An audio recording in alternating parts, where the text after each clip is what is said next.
তাহলে আমরা আছি হচ্ছে এখন এলওসি ভিউ পয়েন্ট কার্গিলে।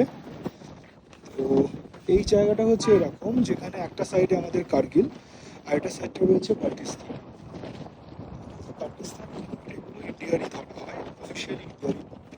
যেহেতু ওখানে পাকিস্তান বসে আছে, সেই জন্য ওই জায়গাগুলোকে এখন ওখানে একটা এলওসি করা হয়েছে। তো এই জায়গা থেকে আমরা চারদিকে যে পাহাড়গুলো দেখছি সেইগুলো সবই কার্গিলের পাহাড়, লাদাখের।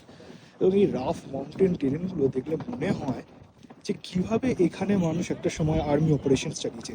It's so beautiful and dangerous at the same time. It's so adorable and admirable.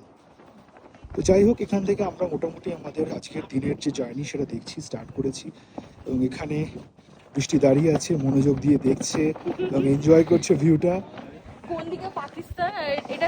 আমার মনে হচ্ছে সামনে ওই যে রাস্তাটা দেখছো, নিচে যে নদীটা, ওটা হচ্ছে সুরু নদী। এবং ওই শুরু না, ওটা শুরু।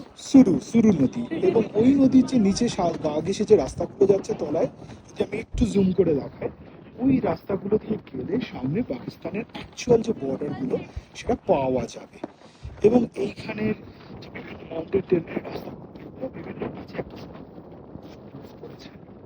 একটু হালকা এখান থেকে ভিউটা দেখাচ্ছি, টপ ভিউটা কিরকম রকম লাগছে।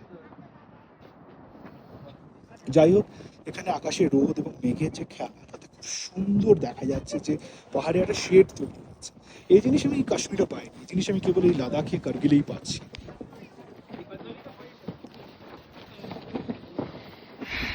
হাই।